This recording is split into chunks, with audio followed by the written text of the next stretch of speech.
Hello, everybody, and welcome back to the TripleJump podcast. It's a video game podcast. My name is Ben. My name is Peter. And my name is Ashton. Hello, guys. Hello. Final podcast of the year, by which I mean festive podcast. There is one going out next week, but it's pre-recorded because we're not in. It was recorded when I wasn't in. Yeah, I know. Peter had the flu.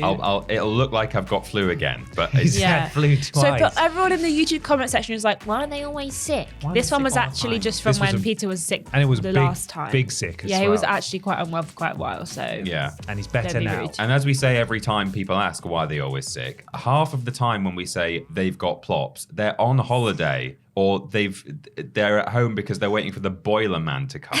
Yeah. We're not actually, and even when we say they've got plops, that could be a multitude of illnesses. We don't always have diarrhea. Yeah. We do have to remind people of this every time, and yet we still continue to say they've got the plops. Yeah. Maybe we should stop doing that. No.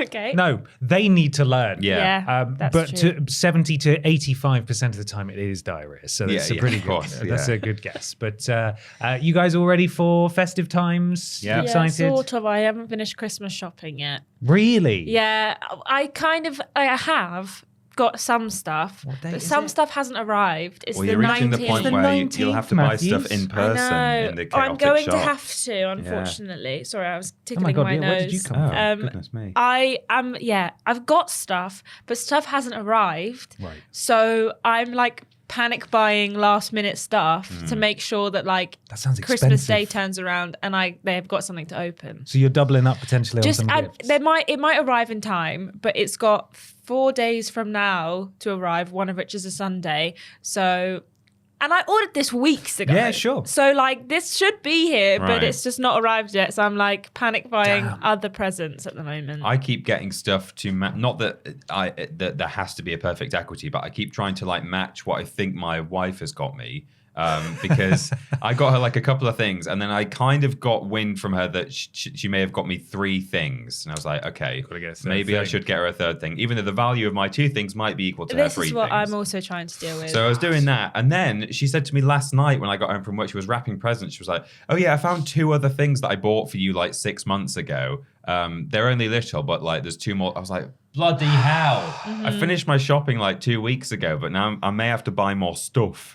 My boyfriend's being equally annoying because he was like, I sound so ungrateful. No, but it's oh, for God's sake. She got me more presents. I was like, we were like, let's not get anyone presents because, we're saving some money up. And then I got him something ages ago that before we agreed no presents. And I was like, it's just a little something it's not that big, don't worry about it.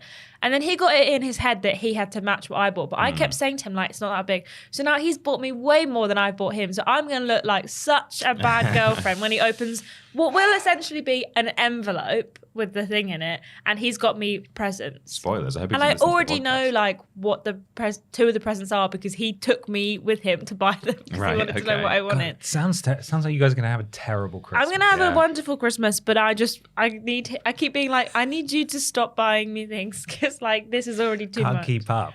How's it going with you and your partner? Fine. Yeah. She doesn't. problems? She doesn't like Christmas, No. so she doesn't really Doesn't want. like getting presents. She doesn't very really like much. presents either. Yeah. So we communicate very openly and honestly about. Okay, she knows that I do, so she wants to get stuff for me, but there's no sort of.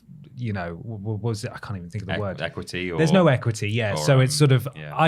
I say, can I get you this? Yeah, sure. And that's it. Obligation. Is that the word you were looking for? Yeah, possibly that. So, nice and simple, really. And I'm all sorted. I was doing Christmas shopping 2 months ago. So bloody done, mate. Yeah, Show off. sorted, mate. Yeah. I always have to give his parents suggestions of what to get him, Oh, yeah. which normally narrows down what I'm getting him. Because I'm you have to give away the good ideas. how about this? And then I'm like, okay, well, that's one less thing I can try and get him. So men are so difficult to buy for. It's true. I don't understand it. Just get us guns and car air fresheners. That's all we want. Socks. A car air too. freshener that smells of a discharged firearm. Yes, that sounds wonderful. Yeah. Nice and easy. Well, this isn't our Christmas podcast, although technically it is the podcast before Christmas. So we hope that you are all prepared at home if you celebrate Christmas and are looking forward to it. There's just one thing we need to talk about, though, before we get on with the rest of the podcast, isn't there, Peter? I think there's some sort of ad read, potentially, helps us keep the single light on. I'm going to say this all in the same cadence. Yeah. And Dead Island 2 the Spider is maybe here as well. He's gone home for He's Christmas. gone home for Christmas already. He's clocked off already. Driving home. Well, he had a lot of holiday left Yeah. to use. So he is Here in every here. day. He is in here all the time. Yeah. Guys, it's really exciting. They're making a game about Ashton Matthews. What? Oh no. You will like wander around doing stuff that Ashton would do. But Why then didn't you tell us about that? I didn't know. She didn't know, about I it. don't think. It's a big secret. Wow. But then you also like suffer from some of the things in life that Ashton Matthews suffers from. Oh no. So, but you can play it too. Be the female jump. Enjoy all of that. Coming on Christmas Eve, I think. Gal World, They Ache. So stupid. They do. My tummy does ache all Owie. the time. Yeah. Gal true. World, They ache. Like Fay Break.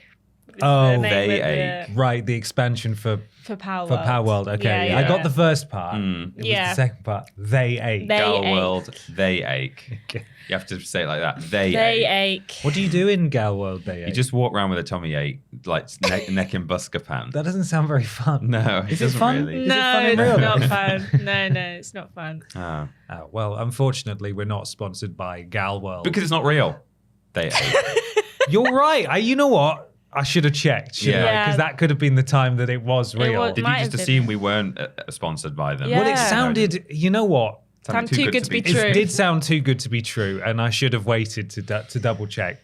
It's not real. Yeah. We're not sponsored by Gal World, They Ache. We are, of course, sponsored by our wonderful patrons over at patreon.com/Team TripleJump. If you go there and support us, you get to ask questions on this podcast. You get exclusive access to Rules Boss and Main Menu, early access to episodes of Worst Games Ever and Weirdest Games Ever, and you get to support what we're doing here, and that'll make you feel all good inside. So thank you very much to all of our patrons. TripleJump is where our website is. There you can find links to our YouTube channel, Twitch, Discord, Cameo, video game, TripleJumpShop.com. Get yourself some merch. It will not arrive in time for Christmas at this point. Next Christmas. Next Christmas, though, guaranteed it will arrive in time. None of us are wearing merch today because we're wearing our jumpers, festive jumpers. Yes.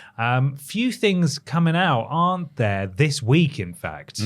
Yes. Well, and leading up to Christmas. Oh, you want to do this week first? Yeah, we can do this week's first, and then after. Well, without the spreadsheet in front of me, I'm not exactly sure which of these are The coming out this first week. two are coming out this week, and then the rest are not coming Crikey, out. is it Tat Appeal time already? Of course it is. Yeah. Yeah. Because I keep thinking this week means this week when it means next week at time of recording. But No. yeah, What's he the saying upcoming now? week. What? Tatapil's out Tatapil's out today. on Saturday. Today at time of Yeah, but this is...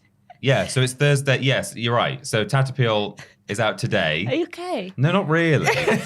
I'm really confused because the other thing is as well, I normally finish for Christmas on the week, like the Friday Yeah. to the nearest weekend, but I'm back in again on Monday. Yeah, you're working. Yeah. this So I week. keep thinking there's like another, sometimes I babe. think there's another week It's left. Christmas on Wednesday. And then I overcompensate and I'm like, no, it's already, it's Christmas like in 2 days and it's not. So I Does don't know he- when anything's happening. Does he know it's Christmas time at all? No, he doesn't. Free the world or When is feed it? the world. In Christmas fact. is coming.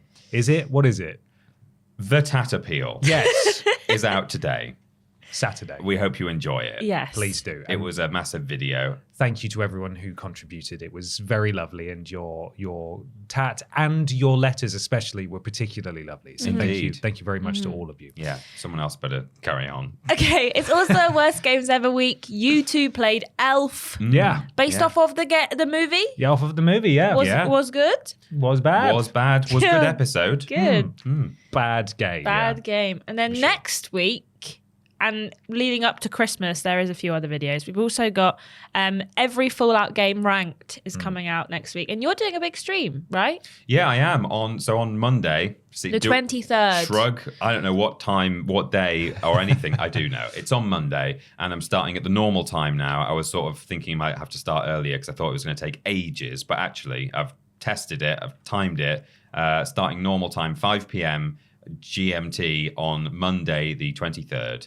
On Twitch, usual place, usual time, but it's going to be a special stream and it will run a little bit longer. And most importantly of all, it's for charity. Ben and I, in our next 2 streams, are raising money for Cancer Research UK. Yep. So please do come along and raise money if you can with us. I will be playing all the way through the first Spyro the Dragon game without breathing fire at all. PS1 version this time, which is different to the Reignite version that I did before. And also I'm going to chuck in some forfeits. I've got at least one idea, which is that when we hit a certain amount, I don't know, I've not decided yet, I'm going to have to eat some of those fire sweets. Oh, have fun with those. That Lobrotovich sent in to the Tatapil. Spoilers. They're bad. Because that seems thematically relevant, right? Hot. Breathe fire. Yeah, breathe fire. Nice. And maybe other stuff too if I can come up with it. Come up with any ideas. But yeah. Yes. Then we have got, what have we got is it after Christmas at this point? Yeah. Yes. So after Christmas, we've got a video about the untold story of PlayStation's 2008 metaverse. That's PlayStation Home. That's a little documentary all about that. You can watch that. The TripleJump year in review, where we give thanks to all of the wonderful people who have helped us out this year and look back at all the amazing things that we've done. I am then doing my charity stream on the 29th of December. That's the month, isn't it, that we're in? Yeah. That will be from 11 a.m. though, because I'm playing Ride to Hell Retribution in its entirety all day, and I'm not going to do any forfeits because the game is a forfeit. So please come along on Twitch at 11 a.m. on the 29th and endure that with me. Also raising money for Cancer Research UK. Sounds really bad that I'm not doing anything. I'm not free. And they took the 2 days that I actually was free. So I was like, everyone's doing a charity stream. There's no pressure to do anything like this. We just wanted to do it. I might come along and bother you while I'm in chat. So sure. You know. I don't think we wish us well. Necessarily set it up yet, but presumably triplej.mup/charity might take I think that's already live. Excellent. Yes. So you can use that redirect to donate if you're listening to this after the fact. Or early. It's working now. You can give now. There's a massive video coming on New Year's Day, as is tradition. That, of course, is a massive ranked video. And this year, it's every Disney video game ranked from worst to best. We did the movie tie-ins last year, I believe. And this year, we're doing literally everything else with a few minor exceptions. And it is 4 hours long. Yeah. Cool. It's nearly 200 entries, and it's bonkers. So you would think that the movie tie-in list would be the longer one, but actually it's the everything else list. That many Winnie the Pooh, this doesn't Mickey have Mouse. the movie tie-ins in it either. No, this is just other Disney stuff. God, yeah, imagine based if on TV shows. All we're of gonna rank them. everything, including the ones we've already ranked. Yeah. It would be about 6 or 7 hours long. It would be insane. So if you're hungover on New Year's Day, we've got something for you. Check it out, put it on in the background, and just take a journey through Disney's history of illustrious history of video games, and also not so illustrious history too. Yeah. And I believe that's everything. So there's flipping loads of stuff coming out. I think we sort of alluded to a couple of things on the bonus podcast, but that was recorded in advance. Things weren't really confirmed so we yet, weren't entirely sure what was going on. So this is your definitive guide to what's coming out. You know what's it called? The Radio Times, where you go through it and you circle the all the things 14-day one. Yeah. that you want to watch over Christmas. We've now let you know there's flipping tons of stuff coming out before we're back in the new year. And of course, the first podcast back will be the Game of the Year podcast with James Jenkins, fingers crossed, so we can run through all that stuff. And yours as well, if you're a patron. Yeah. It's time for the podcast to start properly. It is. And we've got a question here from a first timer. It's Mystic Moggins, which is a great name. It is a great name. Brand new to the Patreon and the podcast, so apologies if this has been asked before. Given the frankly disturbing trend of certain individuals/groups within the gaming community responding to prominent LGBTQIA+ characters, female lead characters not being attractive enough, or, Billy forbid, a lead woman of color being powerful, and then in parentheses it says Witcher 4 intergalactic, etc., with at best negative and dismissive comments and at worst utterly disgusting vitriol, my question is, really, what the flipping flip? How do you feel about this? Do you think studios/production companies will start to buckle and appease this awful rhetoric? Do you think this is becoming much louder and a much louder and disturbing trend? Okay, that was several questions and very long, but man, I am so sick of this flip. Love the three of you so much, and everyone at Team TripleJump, and then a little heart. Thank you very much, Mystic Moggins, and thank you to Cameron, who asked a similar question as well. Yes. Lovely. It's a shame because we came away from the Game Awards feeling rather positive overall. Yeah, and it's more been like the aftermath that has been a bit depressing. It's just descended into just such a predictably boring response from the same groups online. We've said before, like, these questions have come up on the podcast posts, and we've kind of hesitated to answer them because we don't like to give them the kind of attention and the air that they like don't really deserve. But it's just so prominent all of the time and like constantly nowadays that it definitely is starting to feel a lot more present than it did potentially a few months ago. Yeah, there's been so much. There's been a lot of like negative stuff post Game Awards, and to be clear, this is obviously the worst of it all. But also, you know, people have been really cross that Astrobot won, and you know, people have been quite cynical about some things that certain people said at the awards. Which, I mean, we'll kind of move on to that in a little bit as well. But yeah, certainly this is the worst that's come out of it, and I would like to think that it's a vocal minority. It's not necessarily getting bigger. It maybe is just getting a bit louder. And particularly if you consume a lot of your video game discussion and news at places like Twitter/X, maybe it seems comparatively louder now because I think a lot of the other people are leaving that platform and going elsewhere. So the ratio of people who hate women of color in video games versus those who don't is probably, you know, it's going more in favor of the horrible people on certain sites and forums. So that might be one way in which it seems louder. I'd like to think it isn't. I don't know.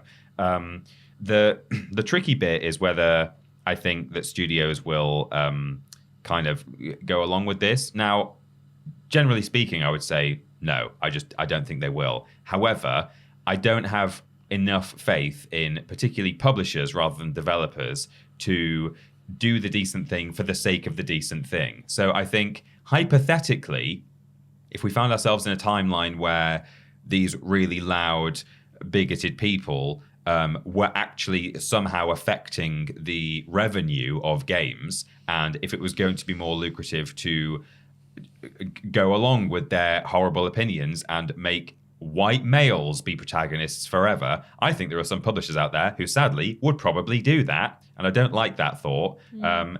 That being said, I don't think we'll ever actually reach that point and that timeline, because I do think this is a vocal minority, and generally speaking, decency will prevail, and the rest of us will keep supporting the games that we like the look of, and it won't come to the point where money is being lost because of these people. But I don't know, maybe I'm being cynical, but I do think there are certain publishers out there who, hypothetically, if this costs them money, they would be like, I'm going to chase the money. I don't care about, you know, the values. Yeah, I don't think you're wrong.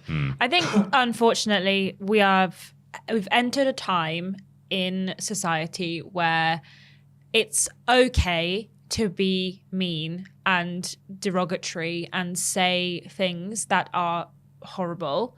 And I think we've entered a time politically where we have politicians who will also say the same thing and give these people who used to be quietly muttering to each other on message boards and, you know, 4chan and on Reddit and stuff. We've now got politicians who've emboldened them, and they feel fine to say whatever they want to say out loud to whoever they want to say it to. It's not just in games. We're seeing it all over the place. Disney literally this week have taken a trans storyline out of one of their TV shows due to backlash. Really? And because they are cowards. And like, it's just ridiculous. People are starting to use like the R slur again all the time, and we're seeing a lot more a culture of like, if it doesn't hurt me, it's fine to say. And I think that that's part of the problem. And I don't think that this is specific to games. I don't think it's specific to these games. We see like time and time again people posting the International Women's Day pictures of studios being like, no wonder there's so many women in games now. Look at the people who are behind it. And they take out of context these pictures that are taken on International Women's Day to celebrate the women that work in these companies. The women that work in these companies probably grew up playing games where they solely played as men, and now that they feel they have a little bit of sway in the world, they are telling other stories. If we're just telling the same stories over and over again of the same men, the same gruff-voiced, emotionally distant man in various locations, it gets boring. So It's time to tell news stories, and boys who are getting upset about this need to just grow up and accept that things are changing. I've spent a lot of my life being forced to play as a man, and I never complained about it. And now you have to play as a woman, and what you need to do is grow up. And not even all the time. You don't Not always even all the have time. to play as a Exactly. woman. There's so Just many sometimes. games. There's literally thousands of games coming out every single week. If you don't like the one where you have to play as a woman with a shaved head, hey, don't play that one. And do it quietly. I think the issue is that people who like things, more often than not, will like something, tell their friends about it in real life, and move on. Whereas the people who don't like something don't have friends in real life because they're horrible, hate-filled people. So they tell people on the internet and shout into the echo chamber of people who follow them, who shout back that they're doing a good job. And there's so much rage baiting as well. Absolutely. Like, you might even be, I don't know what's worse, but you might be the kind of person who doesn't even necessarily actually care whether there's a woman with a shaved head as a protagonist. But you know, if you go online and post the if thing you've got that saying, little blue check mark, you're going to make some money. If have people... you seen what they've just done in Yeah. the next Naughty Dog? And you know that you're going to get loads of replies. And you're going to make some money if you're part of Elon's hell site. Yeah. But yeah, I don't think that we'll see developers and publishers buckling under pressure. However, we are starting to see it happen in other places where either TV shows are being cancelled or changed or adapted differently because of the backlash that they've received. So I worry that eventually, like you say, maybe we will start to see developers and publishers shy away from doing this, mainly because I don't even necessarily know the money is a huge part of it. I mean, it absolutely will be, but like also just to stop the hate and the absolute like horrific things that get sent to people. But I just hope that these studios are protecting their employees, because we all know a man will find someone who works for CD Projekt Red who looks a bit like Siri and be like, look, this is clearly who they modeled it on. Some woman who just works in the QA department. It's definitely her. And then we'll end up with not her. a pre-existing character that we already had. Yeah, exactly. So I hate to be a bit negative about this, but unfortunately I find it really hard to be positive because I really struggle with it a lot and it hurts my feelings seeing it a lot. So I struggle to come out of this being like, maybe it'll be fine in the end, because I used to think that, and now I'm starting to be like, I'm worried it's not going to be fine in the end. I mean, it's a fair point that, you know, if it is happening in TV, which, I mean, I didn't know about that Disney thing. I did know about, for example, The Acolyte being cancelled, which may be down to that kind of response, or maybe it's down to general performance. But yeah, is that a sign that it may go elsewhere as well? Yeah, I find this conversation and topic incredibly tedious that we keep having to talk about it. It's always the same thing. Not because it's not important, but because I'm just so tired of hearing from these people and having them be upset about the least important thing in the world, and by doing so, make other people's lives actively miserable by undertaking targeted harassment and other such horrible tactics.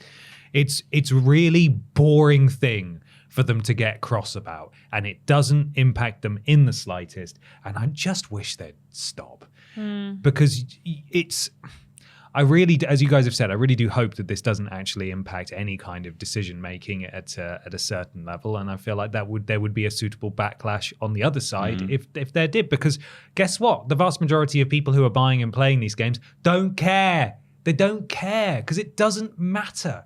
And if it does matter to you, then like you said, just don't play it, or get into game development and make the game that you want.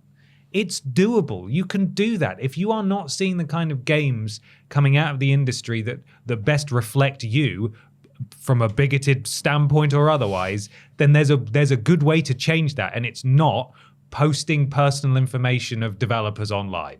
It's making your own bloody game and putting your money where your mouth is. Which is what some of the current developers did. They, as Ashton says, 10, 15 years ago, some of these people were probably playing video games thinking, you know what, one day I'd really like to get into game development and make a game about this A strong, character powerful woman. or this story. Yeah. And that's what they're doing. And that's what you can do. I say you, like anyone watching this podcast is going to be one of these people. But yeah. If you truly feel that you cannot do that, then I don't know what to say to you, because maybe it's time to reassess whether or not you want to play games, or if maybe you should perhaps just go outside of your comfort zone and try and play one of these games that has been villainized within the circles that you run, and you might actually find that it's a really good game and you had a great time regardless of who you were playing as, which is the whole bloody point.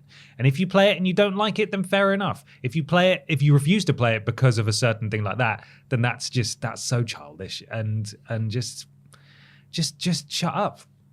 I'm just tired of hearing about it.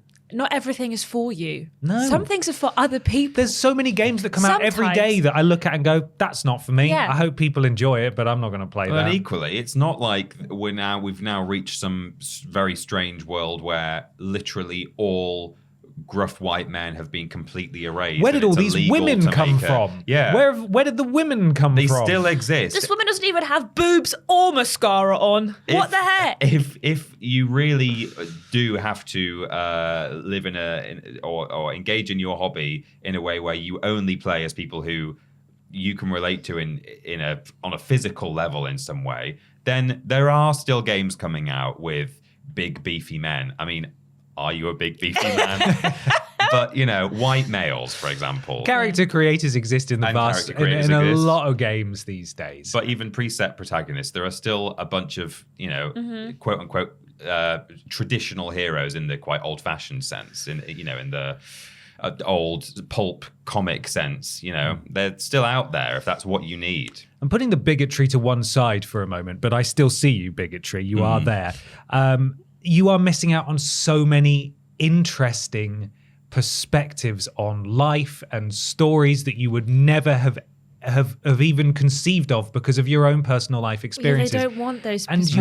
And you're missing out. You are hurting yourself here in this instance, and it's such a shame because there are so many incredible video games that do feature the voices of people who have not been represented in games very well before now, and the boom of the indie scene. And like Vemba, for example, springs to mind immediately. That was such an eye-opening and heart-wrenching game to play through, and it's from a perspective that I have and never will experience. And it's stories like that the industry is able to put out these days. And if you see a shaved-headed woman who threatens you and you're like, I'm not gonna do it, then you're just being a big dafty, and can you please be quiet? Just sit down and don't play it if it really bothers you that much. It's such a boring thing to have to talk about every time. Just be quiet. Yeah. I'm hopeful that we will see that these games do well, because there is so many more women playing games now than there were 10 years ago. And yes, these people are vocal and they are loud and they will tell you to off yourself because they don't like the way you look. However, women will play a game, enjoy it, tell their other friends about it, and are more than likely going to suggest to their friends who might pick it up. Because I don't know if you know about movies, but every time they've made a movie recently towards a female demographic, it's absolutely gone mental at the cinema, because women love to share things with each other and have a good time playing things together. So I think that hopefully these games, if they are picked up by women and female or identifying people, then maybe they will get shared a lot more and we'll see a massive uptick in them. Maybe I'm wrong. Maybe they'll do terribly. However, I think they're going to do great. So everyone is so angry. Yeah, everyone is so angry, and please just take a breath and delete the tweet. And the thing is as well, the one other thing is, it's fine to be critical of a game for reasons that are just fair. If we all play the new Naughty Dog game in however many years it's going to take to come out, a couple of years maybe, and the frame rate is on the floor, or the story just doesn't make sense, or whatever it is, then it's fair enough to say, I don't like this because it plays badly or it's really buggy or whatever, whatever the reason is.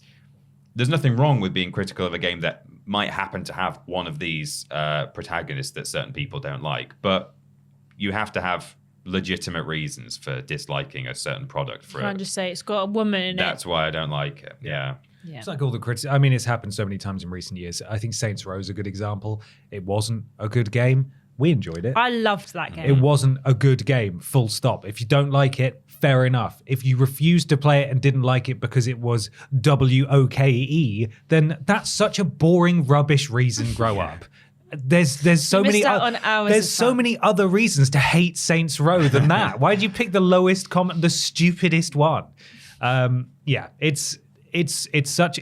I keep coming back to it, but I wish we didn't have to keep having this conversation. I wish I didn't keep having to hear or read news headlines every time a game is announced with a woman in the starring role. And it's like, well, unfortunately, Naughty Dog have had to, this is a lie, to be clear, have had to move offices entirely because hate-filled idiots have started doxing everyone. It's just like clockwork every single time one of these, and I'm so bored of it. Please stop doing that. And actually, I did say earlier, I'm sure none of you watching this podcast are like, but actually, whenever we have this conversation, people get cross. There are always a couple of comments down below saying, I can't believe that this is your opinion. Always more cross with me than anyone else. Oh yeah, it's your fault. It's my fault. It's always Ashton's fault. It's never our fault. I actually contacted Naughty Dog and I said, make it a woman. Yeah. You did this. Yeah. You did this. I did. I threatened. Get her, comments. Get her. Get her. There was a great Twitter thread that we were looking at in the office this week where someone had done the inverse of the usual thing that you see with female characters in games where they run them through some like horrible AI filter. The glam bot thing. Yeah, and they're like, I did this in but they did it with Joel from The Last of Us. and it was so funny just doing the exact opposite. Like I did this in 5 minutes on a filter. They should just hire fans because he looks way better now. Yeah, it's I've got rid of all those wrinkles and that. It's true. It's so stupid. They should make male protagonists more sexy for me. Get rid of that Yassify them. Please. Yeah. Rubbish. So what a waste of time that whole conversation is. Regardless, though, please be better. And if you're getting cross in the comments, don't. Spread some kindness. Just be nice. It's Christmas. Just be nice to each other. It's literally Christmas. Yeah, it really is. Time of peace and goodwill to all men or women or others. I have a Christmas present for us all. Yes. To get us out of this little nasty funk we're in. It's a present that I'm going to. Here it is. It's What We Playin. Oh, I don't. Do you have a receipt? No.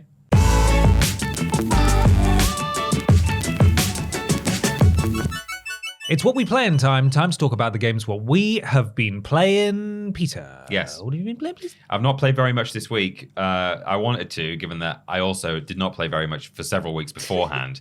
I've played a little bit of things, but it's been so busy, so I've not really had the time. However, I have done a lot more nerdy dork practice in Spyro already for my stream on Monday. I really didn't want to be sitting live on the internet like running into the same wall over and over again, just bonking and bonking. This never usually happens. I did do this in practice, so I've now, I think I know what I'm doing for the most part. So that's been most of my evening times. The only other thing I played this week was on a live stream with Ben Potter and Michael Johnson, extracurricular. We played a little. We did actually we straight up replaced you. Because I know you. I literally know you did, and I was like, I was actually a bit upset about that. I was I can't believe this because I was like, if you play one of your crappy Little Britain games, I don't care. I don't care about that. We played Lethal Company. So you literally replaced me, and I was like, wow. Yeah. Wasn't expecting. Didn't even ask first either. Didn't even go, are you all right if I play this with my other friend without you? Well, I just thought. Didn't even invite me to be on, participate with you. We thought. Couldn't believe it. That if we gave Michael Johnson a key to your house and he went upstairs and he sat on your computer and he played Lethal Company instead of you, that would be okay. I think that's reasonable. Yeah. I can't believe You know what? Actually, I don't want any more women in video games. They're going to be like this, and that's kind of. He did high-pitched screams. He did. Yeah, he said, "I'm Ashton Matthews." Yeah, hello, I'm Ashton Matthews. He wore a wig. Yeah, the comment section got mad with him for being a woman. Yeah. They actually liked him more than me. They were like, she's less annoying now. She's less annoying now. So Love her beard. Love her beard. That's all I've managed. A bit of extracurricular lethal company and then just some practice. So that's me. But I have purchased and not yet downloaded the Plucky Squire. So that's nice. exciting. Congratulations. Yeah. I've played one thing this week. One? And I am obsessed on an unhealthy level. Is it Nikki time? Yeah. It's Nikki time. I have been playing Infinity Nikki all week. Brilliant. I'm still in the first area because I have been faffing about. I am enjoying myself. However, I have a few gripes with it. One, there is so many menus and I don't know what any of them do or where to get to things or how to use half of the things that are in the menu. You have a menu. If you hold down L1, you have a quick select in the menu. If you press start, then you get the full menu on your pear pad, which is like an iPad, and it's got a little chicken who's also a pear. It's a pear instead of an apple, right? Yeah. A bit like they used to do on Nickelodeon, which is what it keeps reminding me of. But I am having a great time. I have so many clothes. I have so many outfits. I'm just running around dressed in various different, sorry, my hat is pulling my hair. I am having a great time. Hell yeah. So what do you do? So it's basically a JRPG, Right. essentially. Okay. However, you're also dressing up. So you have different abilities that are tied to certain outfits. So initially you get like a jump and glide outfit. Then you have one that's like the combat, which is basically just big orb, Nice. big orb. Lightning bolt. And then you gradually get more and more abilities that help you collect things. So you have like a animal grooming outfit and a bug catching outfit and a fishing outfit. And recently I got an electrician's outfit to fix like circuit boards and stuff. And you switch between those using left trigger and the wheel, and then you catch or do various things to help you get the resources you need to make the clothes that you get sketches for. Essentially, Nikki has ended up in this other parallel universe and she is trying to find the miracle outfit so that she can save the universe. Right. She's the got miracle outfit. She's got like this heart of infinity in her chest, and she needs to find the miracle outfit to help save the world because everyone keeps falling into comas and nobody knows why. So she's trying to do that, and she joins the Stylist Guild, and the stylists are basically like the superheroes of the world. Whoa, the Avengers. Yeah, basically, because they can imbue their clothes with a thing called a whim, which gives them the powers to float. A lot of Scrooges going on. Yeah, literally, so many Scrooges. Yeah, and then you've got I love him. A little friend who's called Momo. Yeah. Momo. And he's this little cat guy wearing a cape. Okay. And he talks as well. He's a bit like Flounder from The Little Mermaid. Was Momo not also the name of that image of the sort of bird woman that and then kids were telling each other that if you look at it, like you'll die in the night or something? I don't know. I think it sounds right, but yeah. I'll Google Momo while you tell us more about the Stylist Guild. Yeah, so you have to go around and do styling challenges. However, like that's kind of annoying because it'll be like the best outfit is just the one you get part of the story. None of your other kind of pieces of clothing are as good as that, which is kind of annoying. But yeah, I'm obsessed. I haven't. Momo. Yeah, okay, I recognize Momo. The creepy pasta. She's horrible.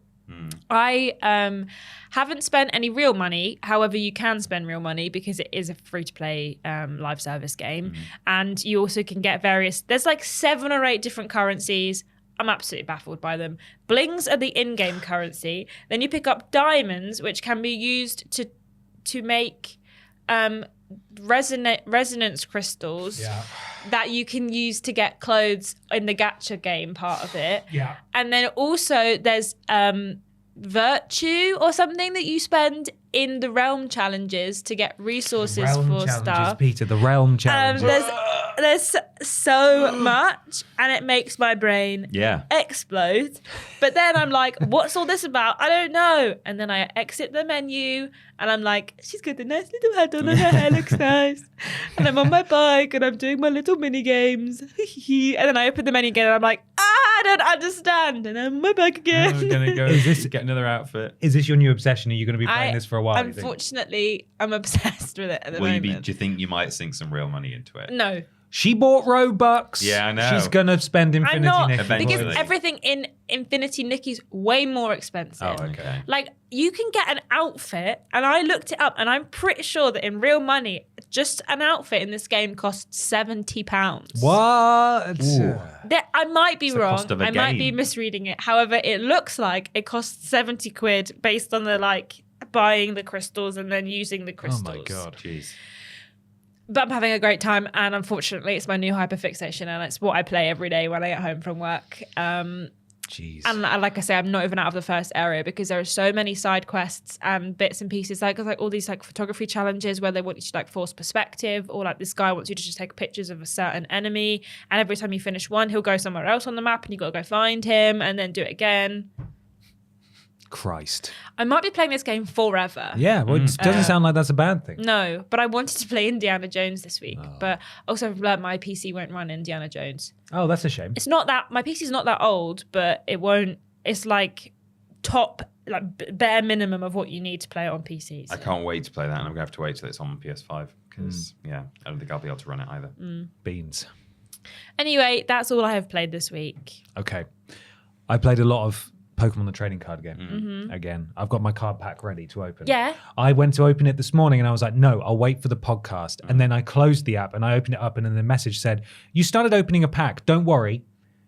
We opened it for you. You've got the cards. They're in your collection. You can have a look if you want. I was like, don't but even that's get the dopamine. that's the whole point. So I used some speed up tokens. Oh, brilliant. I To open- I used some real money. Do you want to do it? this. Because I did it last Sure. week. I'm opening a Pikachu pack. Do we have to do it on screen? No, I can No. read. We can read them out. You just swipe across there. No. No, there we go. I got it. Yeah. I got it. He got Okay. it, he got it. So we got a Took me three goes. Helioptile, Don't know that a one. Golett, Don't know Okay. that one. a Diglett, Know that Okay. one. a Rapidash, Know Yeah. that one. and a Zapdos. Know that one. That's Zapdos pretty is good. Pretty cool. Good one.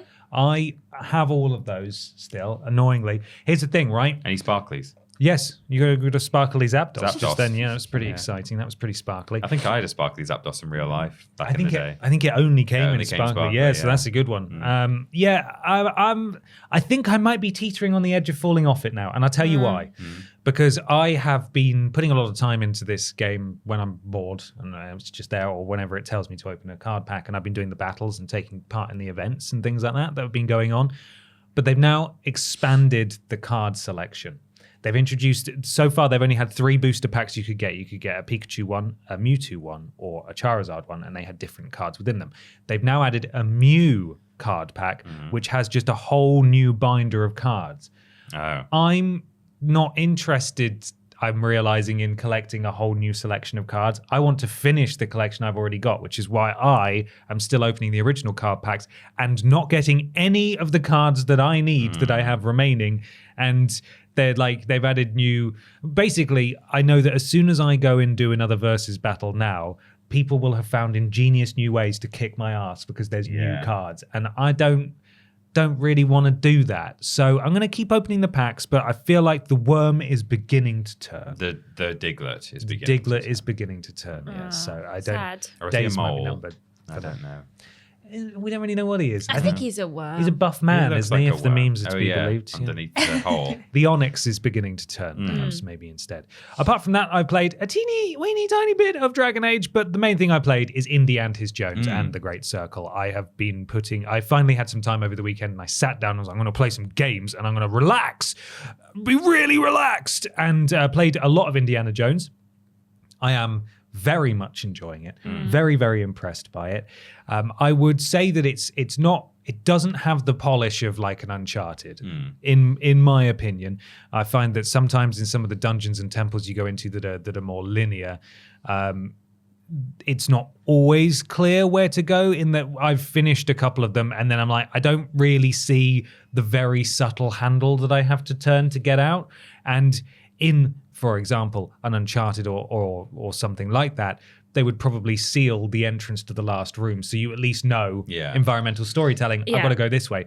Not so in this game. Last night I ran all the way back to the opening of this temple, couldn't get out, turned around, went back, got turned around halfway through the dungeon and ended up back at the entrance. And I was like, oh, for God's sake, I just want to leave. I've finished this.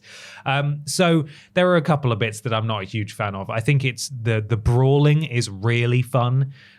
Because he is a bit of a brawler, isn't he, Indiana Jones? So he's not meant to be some like Muhammad Ali, like dodging around and being a perfect boxer or whatever. I do find though sometimes in the encounters that where you are punching fascists, which is chef's kiss, that sometimes they just swing at you and like knock massive lumps off your health bar, and they can like take you out in 2 or 3 swings, which is, accurate, but also can be a little frustrating, especially when you've then got to go back in. But I'm really enjoying the sort of globe-trotting story it's telling. I think the performance of Trebek is very impressive as Indiana Jones. Especially, I was absolutely baffled then for a second. Delicious Trebek. Especially as someone who's not watched any of the Indiana Jones movies, as far as I'm concerned, it might as well be Harrison Ford. I'm having a brilliant time. Minor foibles aside, I do wish that because there are some open bits, several points in the game, you get to basically a large open area and there's loads of side quests and things to do. And a lot of those side missions are definitely worth doing. They've got their own little cutscenes. They're really interesting in their own right. There's the usual guff you'd expect, like go and pick up 25 medicine bottles and so on, which I usually can't be bothered with. I do wish there was a faster way to get around some of those maps sometimes, because you are just running with a stamina bar from one side to the other, and he's like going it's like, come on, Indiana Jones, we're not even halfway across the map, we've got to go all the way over here to this next place. But great, really impressed with this. Machine Games have outdone themselves. I'm excited to see how it wraps up. I don't know how much more of it I've got, but I've been saying this a lot recently, but I think it's definitely a contender to be on my list come the Game of the Year podcast. Very impressed. You're going to love it. I know you will. I'm sure I will. And I'm sure you'll enjoy it as well. You just don't know me as well. I just don't know you as well. But I know Peter, and he's going to love it. No, mainly it's because I know how big of an Indiana Jones and Uncharted fan you are. Yeah. I know you're a Tomb Raider fan as well. I am a Tomb Raider fan. You'll love it. It's a great game, and I look forward to you both being able to play it when it releases. Are you both waiting for the PS5? No, I'm going to try and give it a go. I just need to use my boyfriend's computer, and I need him to clear out a bunch of space so I can install massive. it. Yeah. It's like 144 gigabytes yeah, exactly. on Xbox. So I need to. It's huge. But really good. Very impressed. And hopefully I'll be able to finish that this week. Do you know how long it is? I read that it was about 20 hours. Right. But obviously your mileage will vary because there is some quote unquote levels are just a big sandbox that you get to play in for as many hours as you want to be in it.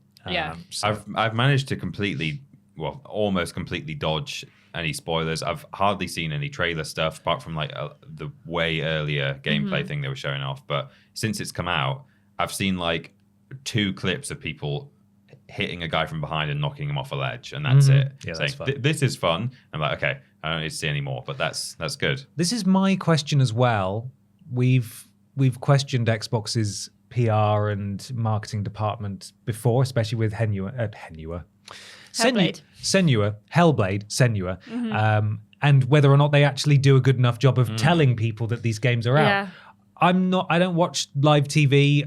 I use an ad blocker in most places, so I don't get served a great deal of ads mercifully. Have you seen or heard much I haven't from really Xbox seen about anything. it? I mean, when I think about like a PlayStation game, like you see like sides of buses. Yeah. You see like billboards. They'll just put like a big- randomly, like there'll be a billboard down the street that suddenly has got a Kratos' PlayStation axe is thing. in the middle of London somewhere or something. But like I don't think I've seen any adverts on YouTube, which I don't use an ad blocker on. So I've definitely not seen any on YouTube. I don't watch TV either, but I've not seen any like on the brief bit I was watching TV the other week. So I don't think so. I've not really seen anything on Twitter or any sponsored, like posts and stuff. No. It's really good. I do see PlayStation ads on YouTube as well as everything else. Yeah, I guys were still saying, see. like, They've literally buses just and put Astrobot on that big orb in Las Vegas. Have they? Oh, have Yeah. they? Nice. And that game came out ages ago. Yeah. It's weird. They are weird I need to about play it. that as well. There's a new level out, isn't there? Oh, There is. I watched MB play that the other day, and he really enjoyed it. He said it was really good. Yeah. Oh, okay. Because you basically get like all of the It's an open area, and you just get all the powers in one thing, and you can like go to different things. And yeah, it looked really good. I need to play it too. On the weekend, I think.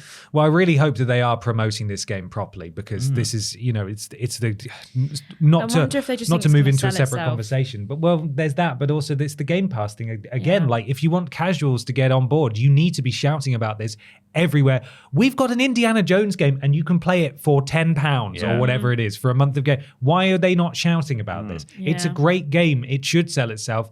Part of me is wondering if they're waiting for the retail PS5 release to really go balls out with the marketing, which again is potentially they want to make as many sales as possible. But in terms of Game Pass, it might be seen as harming Game Pass because they're not promoting it now. And if you're going to do that, if that is the strategy to just wait for the PS5 release, you may as well just kind of release, not do the timed exclusivity. If that's what you're going to do and say, well, we're not going to even market it until it's available everywhere. Well, just release it everywhere then and flog it as much as you can. Yeah. It's kind of baffling. It's a great game, though. I really hope that people give it a try. I'm having a great time with it. So, anyway, that's what we're playing. It's time now for question 2. Comes from Dan Clapper. Don't.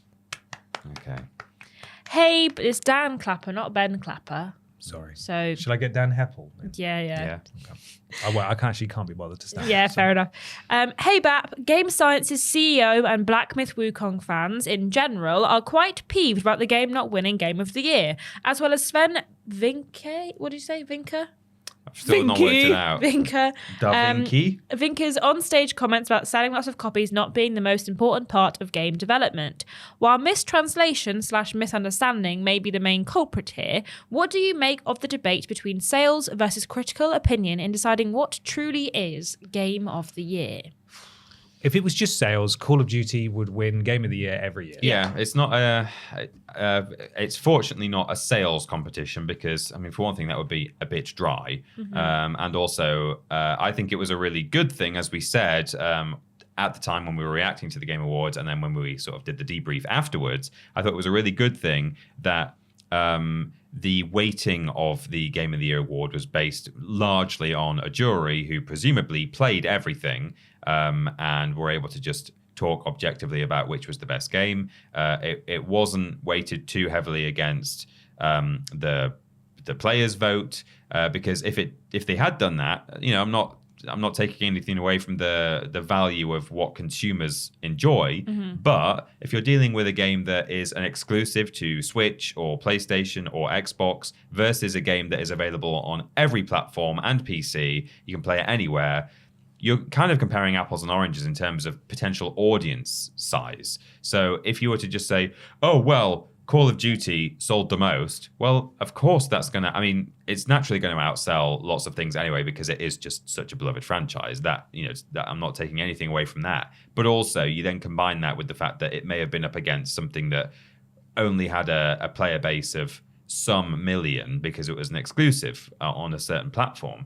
Then, that's not an assessment of the best game of the year. It's an assessment of, game quality that drove those sales, but also heavily influenced by the fact that some people don't have the console to play that game and therefore didn't buy it. Just because that's true, it doesn't mean that necessarily it wasn't better than the other game.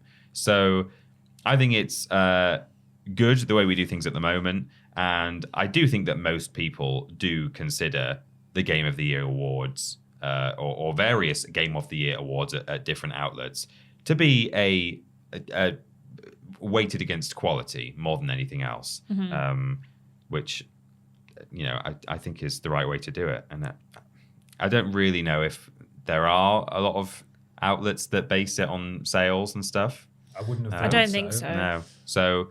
I'm not really sure you why don't get there's a golden debate record like you do with music, do you? No, exactly, for selling so many albums or whatever. So I'm not really sure where this debate is rooted. I think people who maybe just are really into a certain game, perhaps Black Myth Wukong, is saying, well, look how much it sold, therefore it wins. It's like, well, that's not how it works, and it's not how it should work, frankly. Yeah, I think that obviously, you're allowed to be disappointed that your favorite game didn't win Game of the Year, but it just because you really liked our game, it doesn't mean that every other game was bad. The reason that we have games across all different genres in that category is because there are so many games that fit so many different criteria to make them great. I mean, Balatro, you could look at that game and someone be like, that looks awful. Like, it's just a card game. I don't understand why people like it. But then it is so beloved by so many people that, like, it is a contender for Game of the Year because it will not stop being talked about. The guy who made it is absolutely baffled by the amount of people that have played it, and I think that's great. And he deserves lots of recognition, as do the team behind Black Myth Wukong, because they have made a game that's come out of the Chinese game development scene, which doesn't often get a lot of recognition and has done so well and has sold so many copies and has infiltrated the West in lots of ways and has become very well liked by a lot of people. That, however, is great, but it doesn't necessarily mean that it needs to earn Game of the Year. I'm sure that game was great. I personally haven't played it, and it's not something that I will play because I know it's not for me, but that is fine, and I can appreciate that it's a good game. However, looking at something like Astrobot and being like, that game's rubbish, it's for babies, it's a baby game, is like not healthy or useful in any way, because that game has a lot going for it as well. It's single-handedly saved PlayStation. It did. They saved the world. It saved the world. And it's colourful, it's fun. It has a lot of really interesting mechanics. It runs really well. It makes a great use of the PlayStation and the controller and the mechanics that it can make use of to do with the PlayStation. And it has a lot going for it that also make it a contender for Game of the Year. Hence why it was nominated. And we have that short list of 6 games that were, 5 games in a DLC, that were, considered for Game of the Year. I can't remember if I said this on the news video when we were talking about the Black Myth kind of story, but I saw a clip posted on Twitter. Yeah, you did. Did I talk about this? It was some Astrobot gameplay, and the caption was something like, wow, this really beat Black Myth Wukong in Game of the Year, ? And I watched it, I was like, that's great. they posted this clip to be really disparaging. Like, look at the state of this. He's running around, there's all these colours and he's having a stupid fun time. I was like, I love that game, and I'm going to go back and play it at some point. I wish I was playing it right now. Yeah. Just sort of backfired as this footage plays out. In terms of the Sven thing, I don't think he said anything that was, 1, a personal dig towards Black Myth Wukong, or 2, was wrong. Everything he said was what I think a lot of gamers have been kind of begging someone to tell the industry for a while, in that we don't want all these things that are going to cost us extra money. We don't care if your game is the biggest game on the planet. If it's not good, it's not good.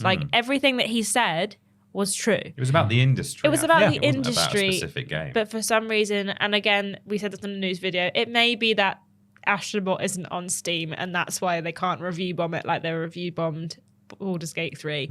However, he didn't say anything wrong. He just presented the award, and I feel like people need to move on from that. Apparently, a lot of the negative reviews are from Chinese players, and there are suggestions that maybe there's a not very good translation. Well, that's what the mistranslation. That's what I mean. He didn't say anything of wrong. the speech going, but he didn't do anything wrong. And award shows they're important insofar as they recognize the hard work of people, but much like review scores and reviews in general, they're more of a useful barometer for quality rather than they are a definitive, this game is 95 out of 100, and if you disagree, you're wrong because it says it there and it's a number and we've agreed that that's then.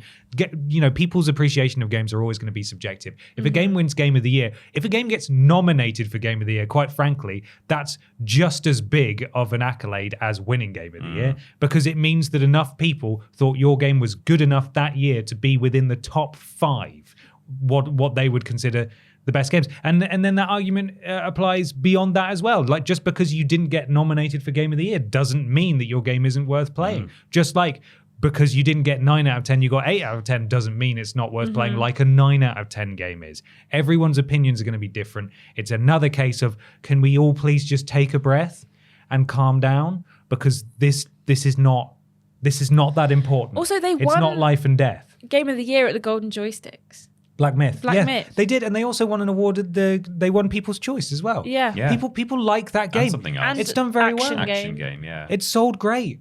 Just because it did, like, Game of the Year is the big prize, but as we've spoken about before, the Game Awards aren't the most prestigious award show around, and largely award shows aren't the be all and end all of a game's success or quality. So while, you can be a bit deflated, if we were up for coolest hat wearers of the year and we lost, we'd be like, oh damn, it would have been really nice to win. But to be nominated to be the coolest hat wearers in the world at this time, that's great. Yeah. That's really good. You can still have the little leaves, around the side of the quote that says Nominee. Game of the Year nominee or winner, because you won one already. Can we all just calm down, please? This is this is all very silly, isn't it? The energy of the Can we all first two questions is just like, can we just relax Can we all just grow up a we bit, go please? Because outside? we just want to play games and have a nice time. Why are we making it so hard for ourselves when there are publishers who make it hard enough to enjoy these games by loading them with bollocks? And that's what Mr. Vinky was talking about. Anyway, enough about that. Oh my God, can you bloody smell that? Oh, God. It absolutely honks. Jesus. It's pretty stinky peculiar, if you ask me. Or, translated, weird news.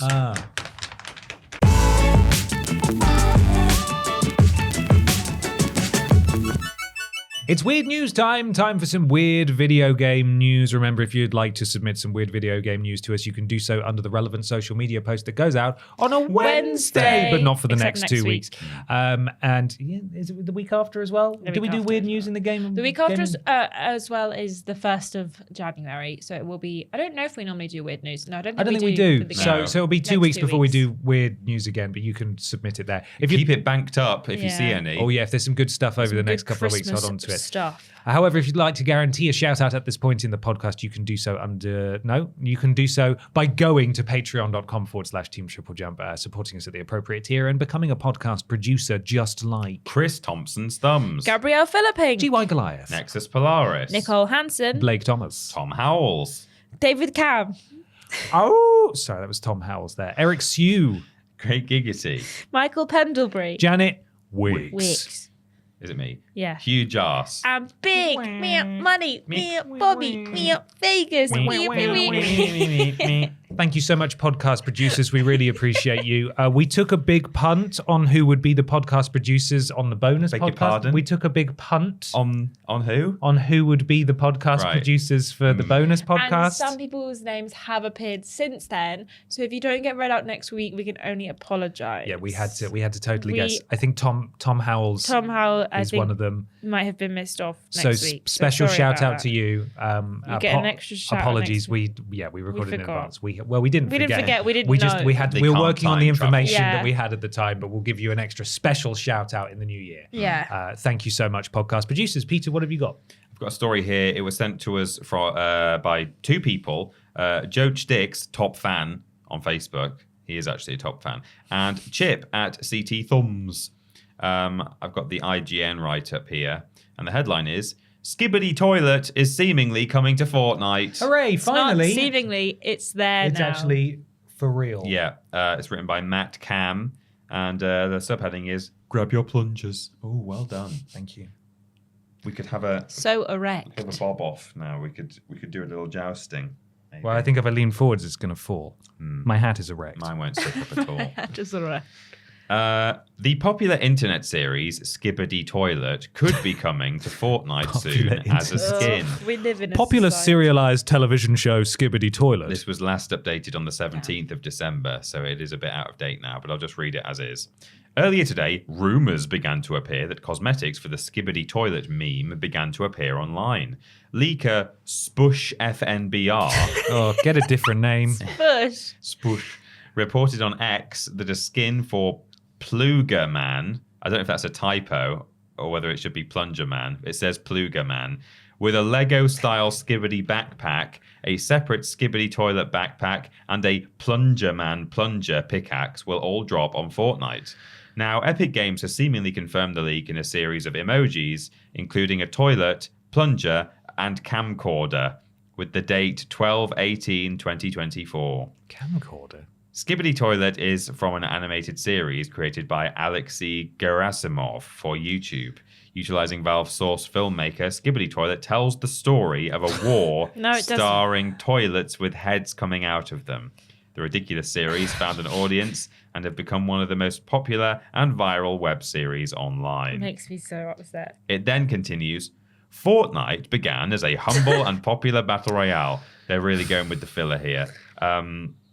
And alongside popular skins, Fortnite has introduced new modes. Look, is that an Indiana Jones advert? Indiana Jones ad there. Oh my God. Okay, there's one. You are Indiana Jones. Become the legendary archaeologist in this cinematic action-adventure game available now for PC on the Humble Store. Check it out. I will do it. So that's an earlier version of the story, but yes, Skibidi Toilet. Can I do a millennial Harry Potter meme? Go on. Reference. Would you like that? I'd be indifferent to it. It's true then. What they're saying on the train. Skibidi Toilet has come to Fortnite. Do you remember that from the film? I know what. Yeah, I remember it from the film. I haven't seen Harry Potter in a long time. No, me neither. Did you like that? I can hear the applause from here in the comments section. That's the one for the millennials. Definitely. The millennials love it. Yeah. The Gen Alpha hate it. They do. Yeah. Dentists hate her. Why? I have some news submitted by Joach Dix, also, who is still a top fan since the last time we talked about him a minute ago. My hat's starting to wilt, but only a little bit at the back. Just a little bit My of hat's droopy too McCool. heavy to go erect. It's too big and Too dense. Too big and dense. mine The too. It's too girthy. Mine goes off screen. Whoa, look So how long your long. hat is. You can't even see it. Bloody hell. It's an IGN article by Ryan Dinsdale of the Dinsdale Dimmadome. Dim. Japanese crime syndicates reportedly launder money using Pokemon cards. No. Uh-oh. The Pokemon trading card game has grown so valuable that Japanese crime syndicates are reportedly using it to launder money. The former head of a crime syndicate told Shunkan Gendai Online, translated by Automaton, that his organization used Pokemon cards as a means of transporting stolen money abroad. The cards being so small, literally the size of regular playing cards, but holding so much value, allowed them to be easily bought, transported, and sold abroad. The crime leader said, full stop. Some Pokemon cards are indeed incredibly valuable. The record holder sold for more than $5 million. Wow. But even some cards in regular packs are worth hundreds of dollars or more. The crime syndicate used well-documented methods to finding these cards, expensive cards too, which are usually the ones with lots of shiny foiling. Sparklies. Yeah. Thanks to this, advanced metal detectors able to pick up the foiling from outside the pack, or incredibly sensitive scales can pick up incremental increases in weight. Wow. This allows the crime syndicate to buy packs in bulk using their illegally obtained cash, open all with actual value, and then resell the remaining ones at cost. I love that they were having to do it with blind packs. They weren't just like going on the marketplace and saying, give me all of your shiny Zapdoses, Zapdoses. Sparklies. Yeah. No, they were buying wrapped packs and hoping they were They shiny. weren't Yeah. hoping, they were using Well, they were, tools. yeah. I mean, They were knew, playing the but- game like the rest of But us. they had to do a reveal every time they Yeah. opened a pack. Why is he admitting this? Former. Okay. Yeah, he's Interviewed from he's prison. like, I got usurped, so now I'm just going to tell you all about the Pokemon card He's going to get whacked off. I beg They're your going to whack pardon? him off. What, in prison? They're going to whack him off Some in people prison. might This like happen that. a lot. This is Yeah. the Pokemon Perhaps cards. inspired by Team Rocket, Pokemon cards and crime have long gone hand in hand, though plain theft appears to be at the forefront of the criminals' exploits. Tokyo police reported an unprecedented number of trading card thefts in the latter half of 2022, and there are many high-profile examples making headlines. An independent gaming store in Minnesota reportedly had around $250,000 worth of Pokemon merchandise stolen in February 2022, for example. And 1 month later, again in Tokyo, a man was arrested for allegedly launching a literal heist in order to steal a treasured card. So yeah, they're using the cards to launder money. I guess if Genius. they knew that there were sparklies in each pack, they were maybe even making a profit on each pack. Because Yeah. presumably, I don't know how much a pack of Pokemon cards costs, Maybe. but that's based on an average of the fact that you're going to end up with a lot of non-sparklies a lot of the time. But they're If every reselling single- the other cards on. Well, So yeah. they're taking the sparklies out, resealing the packet, Mm-hmm. and then selling the packet sans sparkly, and then selling the sparkly. How do they seal at it in a cost. way that matches? That's incredible. Hair straightener. Hair straightener, that's it. Just Well, simple people as that. seal packages using like hair straighteners Crimp to it close down. them back up. God, it sounds Seal the sounds plastic back up. advanced. But yeah, they're not only laundering that money and just sending it across abroad, but you know they might be able to make a profit. They're actually ruining the fun. That's why you're not getting any cards. This always anymore. happens they with get all my Pokemon. cards. You know, McDonald's does a new like little Pikachu the Pez dispenser, Yeah. and It's because it's the the Yakuza franchise. buy them all.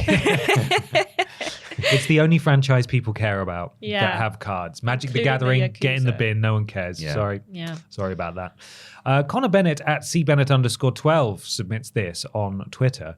This is a story from Kotaku. NBA team apologizes after pretending to give kid a PS5, then taking it away. Oh no! I was reading this article as Ben said he was claiming it, and it's so bad.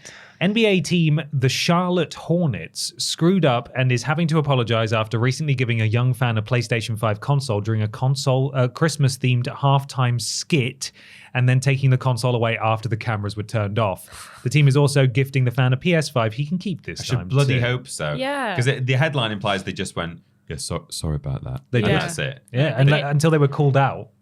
And Yeah. then they said, Now they're doing and it. we're Yeah. going to give him one.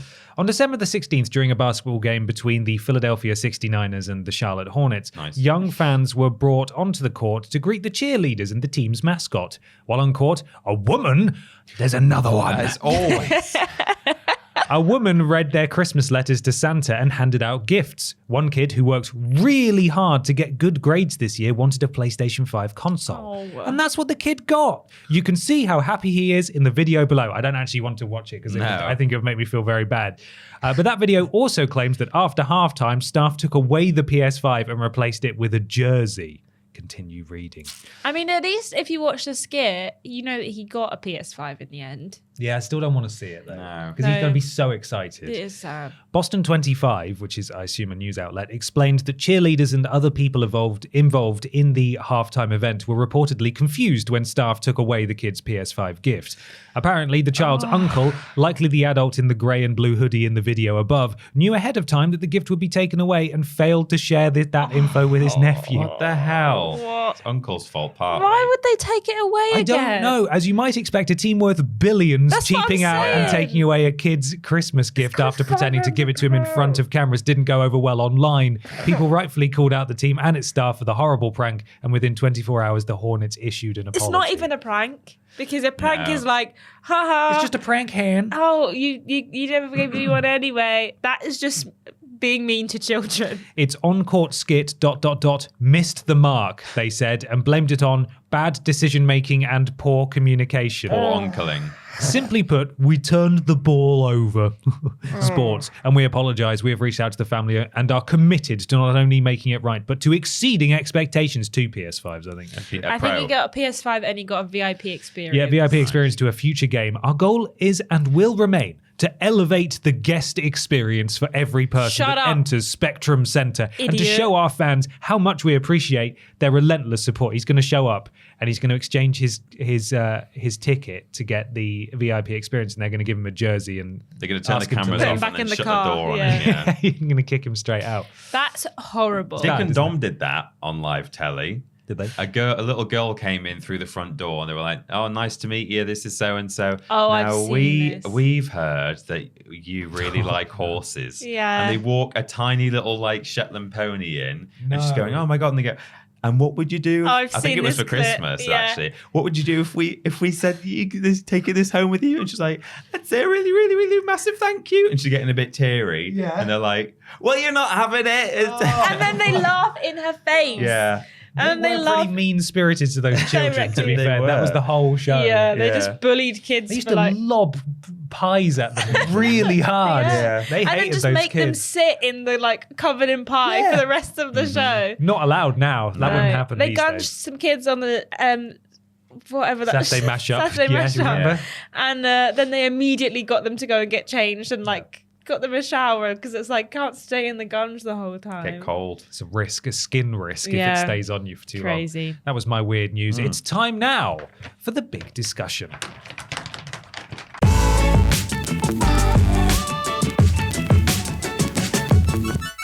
It's big discussion time for the big video game discussion that this week comes courtesy of Chris McVeigh, who says, "Hi, Bap." Hello. Hello. More details have been revealed about Elden Ring Nightreign, such as the gameplay and overall structure differences from the standard FromSoft experience. What's caught my eye, as someone who's not really into these games, was the confirmation that it will also make a lot of use of pre-existing assets, with sections of Elden Ring's world feeding the procedural generation, along with enemies and bosses returning from the Dark Souls series. It strikes me that this is a good way for developers to release new games while also working on the next big thing. A similar strategy looks to have allowed RGG Studio to work on Project Century while still pumping out a ton of new Like a Dragon games as well. Is this the sort of thing you think more developers should consider for the future, given the spiraling costs and lead times for big games nowadays? Thank you, Chris. Thank you very much. Chris. The more I hear about this game, the less I want to play. This is not a criticism of reusing assets, the whole conversation we're about to have, but it does not sound like something that I want. It seems to have really split the fan base online. It's very strange. Is it a bit like a Returnal situation? Well, sort of, but it's single player or 3-player co-op. You can't do 2-player. What? Yeah, I don't know. What?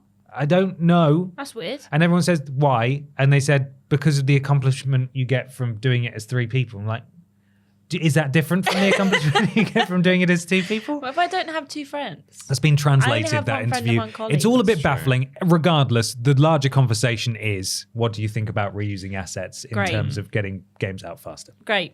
I think it's really good. I mean, it's not the first time this will have been done. I mean, you think about the likes of Miles Morales, which reused New York. I mean, granted, the full actual sequel also reused New York, but they expanded upon Much it bigger. and did a lot more to it. But I imagine that was one of the reasons they were able to release a sort of a Spider-Man 0.5 as quickly as they were. And similarly, I mean, I don't know to what extent, thinking about it, I can't remember how many assets were reused, but a bit like Uncharted Lost Legacy as well. Just a bit of a smaller game, and potentially, I mean, I'm sure they reused animations and things, if not wholesale assets. Enemies and stuff. Yeah, exactly. So I think it's a really good thing to do. We're constantly complaining, we here in this room and also the gaming base as a whole, about the time it takes for us to get these games, particularly given that they seem to insist on announcing them 6 years before release these days. So if we are able to, at least in that time while we're waiting, get some kind of little extra nugget or a little morsel, then that's always a good thing. And if this is one way that they're able to achieve that, then I think it should absolutely be something that's done more often.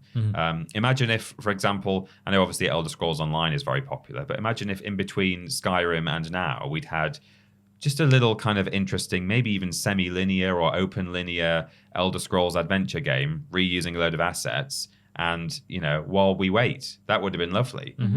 Could do the same with Fallout or any number of things. So I'm in favor of this. Yeah, I mean, we see kind of examples of this quite a lot. Like Borderlands, I mean, it's not quite the same because Tiny Tina's Wonderlands was quite big, but that used a lot of assets and used a lot of physics and, you know, similar mechanics that Borderlands 3 used. So a lot of those were kind of already in place and accessible to the developers. And I think it's great, especially we are in an age of sequels and remakes and remasters and trilogies and series that never end. So I think it's grand if we can just make a little mini game, a little taster, a little amuse-bouche of a game. Ooh, a Cruddite. Yeah, a Cruddite. Yeah. A vol-au-vent of a game, if you will. Wow. As you, just something to tide people over, because these games, these big games, take so much time, but also so much money to make. And we often find that when it comes towards the end of a game cycle, when the release date is encroaching, we either get games that require a lot of crunch because they're like, we need to get it out because we've got no more money left, or we see games that come out not finished and need a lot of Malone. Yes, thank you. That's exactly what Post-launch polish. Thank you very much. Exactly what Malone means to me. And it's, so we see that because, again, they need that boost in revenue to help them keep going to make sure the game works at the end. So I think it would be good to see a lot more of these kind of smaller projects releasing. We always say about how games don't have to be massive for them to be good. We all really enjoyed Miles Morales, and it was kind of like the perfect size. And again, I know that game is not small. It's still quite big. But it is not as big as your big releases like the 2 Spider-Man games and Elden Ring, for example, and this one. So I think it's very useful. I think it makes a lot of sense. It keeps your game name in the zeitgeist, people talking about it between games. So I think it's a great idea, and I think that it makes a lot of sense to do so because it makes people excited for the next game, but also just gives that kind of little oomph that series or developers may need to get through to the next thing. Mm-hmm. Forever in awe at RGG Studio managing to release a Like a Dragon game every feels like really 13, 14 months. And also like still finding the most insane names for them. Oh yeah, the man who erased his name. And next one is Like a Dragon, Yakuza Pirate in Hawaii. Yakuza Pirates in Hawaii. Can't wait. Do you think they So trade done. in Pokemon cards? The Yakuza from Almost certainly. Absolutely. That'll be a plot line of the new one. Yeah. They've all got, look at these. Yeah. It's sparkly It's just Blastoise. sparkly. It's full sparkly.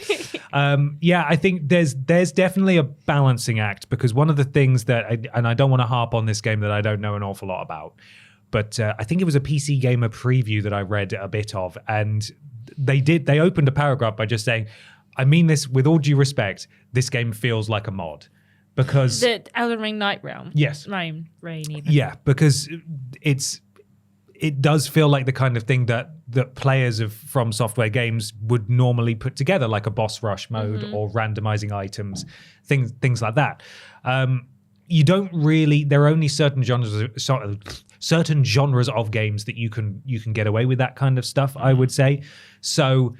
Like if you're talking about Uncharted 4 to Lost Legacy, for example, as you pointed out, Peter, obviously they managed to cut down on some development time by having them be on the same engine and reuse certain things, but obviously they were still in a completely different location. Yeah. They had different set pieces, all the mocap and things like that. But certainly, maps and reusing things like that for games that do let you do that is a huge time-saving thing. So Tears of the Kingdom is the biggest one recently. Obviously, they did expand upon it, but it is the same map. Fallout New Vegas, not the same map, but same engine as Fallout 3. I'm kind of surprised we didn't get another Fallout game on that engine, even though it is a crap engine. I'm surprised they didn't make better use of it. And as you said, Ashton, because these games take so long and cost so much to make, by the time these big sequels roll around, technology's advanced so much that they're practically building these games on a new engine each time. And they should, if they're able to, and they're making smaller games and they go about it with the right approach, be able to get several games out on the same engine within, X many years. But if we're waiting, how long was it between God of War and the new one? Like 4 or 5 years? 2018 to 2023, I think. The original one looked great. But this one looked notably better, so much so that, yes, while it probably was still on the same engine, that engine had been overhauled a few times by the time this game ended up releasing. If we're able to build an engine that one game releases on, it would be great to see several more games, like even Skyrim. As you said, like a standalone Elder Scrolls game just built on that same iteration of that engine, warts and all, would still be a game that people would have eaten up. There's still an immense amount of work that goes in to putting these games together. I think Elden Ring Nightreign, it'll be evident that a lot of work's gone into that, but at the end of the day, they are actively pulling old bosses and parts of the map into this experience. So not every game can afford to do that, as I said, but those that can, why wouldn't you? People get cross about things like puddles not looking as good as they did in an announcement trailer and things. So I think really the only vocal critics of this would be people perhaps whose opinions don't matter all that much, who are just kind of cross about everything. And also it'll be the people who, I'll be interested to see the reaction of people who were furious that Kratos gets in a boat the same way in this new game. that's- And that the Aloy old uses one. her grappling hook the same way. Same sound effects that people have heard before. It's like, obviously Alright. we would love to have a wholly new experience every time. And by and large, that is what we're getting. But it obviously has its downsides. And if we can expedite the development process by getting several games out in a few years, then why the hell wouldn't you? Yeah. The RGG guys have got it down. They've mastered it, but you do risk A, it feeling a bit like a mod, and B, potentially it getting a bit repetitive. Yeah. That is the risk reward there. But clearly they have found their audience that are happy to do this and experience this in this manner. And I think lessons can be learned from that, for sure. Yeah, Absolutely. I agree. Well, let us know what you thought of let it snow what you thought of Very everything. Thank you. We spoke about today in a polite way. You've already gotten cross if you cross, so that, we can't do anything about that. But have a wonderful festive period, of course. As we said, we got loads and loads of stuff coming your way. And if you want to make sure you don't miss any of it, then there's a few places you can find us on the internet, and Peter's going to tell you 2 of them. Head to youtube.com/Team TripleJump for all those videos we talked about at the start of the podcast. And of course, twitch.tv/Team TripleJump for all of our streams over the festive period and into the new year. And if you've got Amazon Prime, perhaps you purchased it for Christmas to get some speedy deliveries. Part of the bundle is a Twitch sub at no extra cost, so you can redeem that against our channel and get all the benefits of being a subscriber. Twitter, Facebook, Instagram, TikTok, and Blue Sky, on all of which we are Team TripleJump at or whatever Blue Sky uses. Yeah. And patreon.com/Team TripleJump if you would like to support us and maybe catch some After Darks that are coming out over the festive period. Yes. TripleJ.mup is our website. There you can find links to everything that we do. And TripleJ.mup/video game will let you wishlist our game on Steam that we're making. Why not leave a 5-star review on your platform of choice? It helps something to do with Al Gore's rhythms. And we thank you very much for being here with us for the final podcast before Christmas. Before Christmas. There we are. Yeah. There is one more. We've just got enough time to hear about this sponsor again that you have, Peter. I can't wait for the Ashton Matthews simulator that comes out on Christmas Eve. It's Gal World. They ache. I do be aching. Owie. Especially after a Christmas, a full Christmas day of Oh, absolutely. dinner and chocolates. I and will have to alcohol. lie down. Big for Christmas sure. dinner day, that You one. can ache too by playing Gal World.